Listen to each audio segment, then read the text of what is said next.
Hi mga bi! Lunch break ko po. Kakain sayo. Ulam ko pork. Tapos merong beans na mayroong kabote.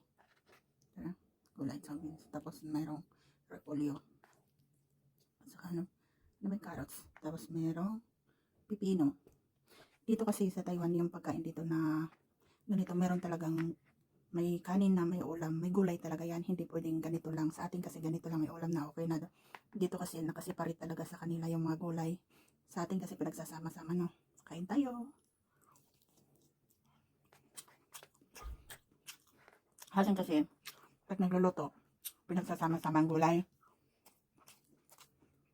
Saka karne. Dito hindi.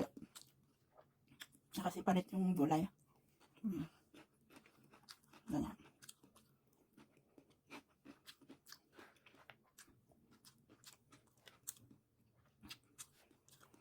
Kain tayo. Lunch break ko.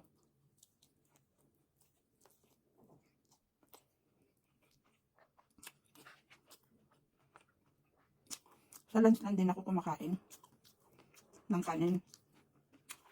Sa umaga, nag-uubaltin lang ako tsaka biscuit. Minsan ubaltin lang. Okay na yun.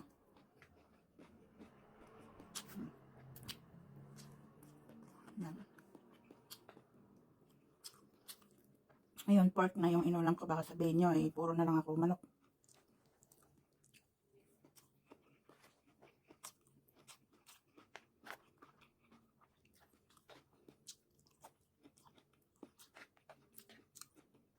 Kung hindi ka mahilig sa matabang na pagkain, hindi mo magugustuhan yung mga gulay kasi medyo matabang.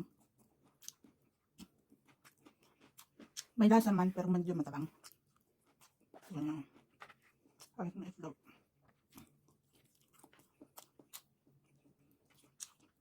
Dito, yung pagkain na to, normal lang talaga to.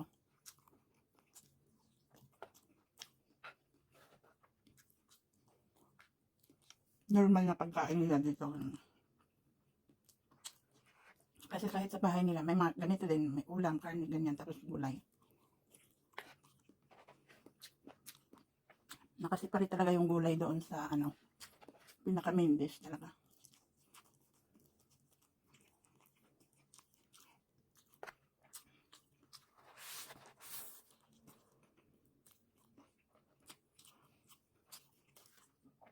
Tapos pag lunch time namin, kasi malapit lang yung company namin dito sa dorm, umuwi ako. Minsan hindi. Lalo na pag naulan.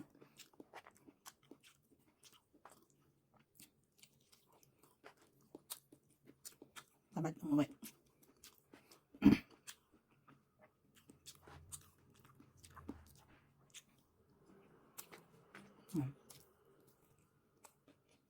Yung break time ko 1 hour. Lunch break na may 1 hour.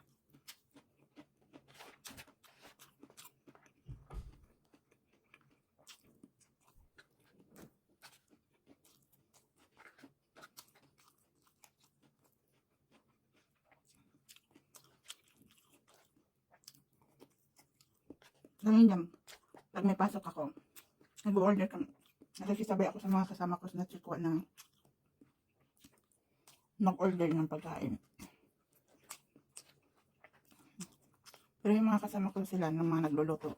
Ako minsan, sila lang ako magluto.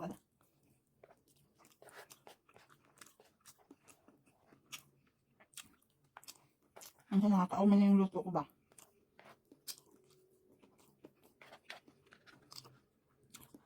Kaya pag rest day ko, nagluluto ako.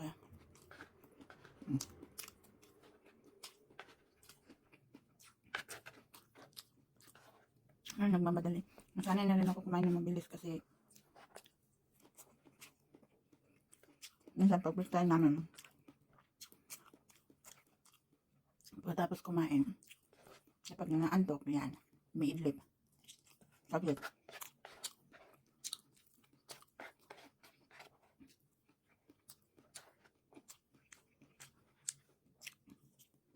Ganyan na. Masarap yung kinakain ko. Normal, ganito na talaga kasi yung pagkain dito. Parang normal na lang talaga, hindi siya yung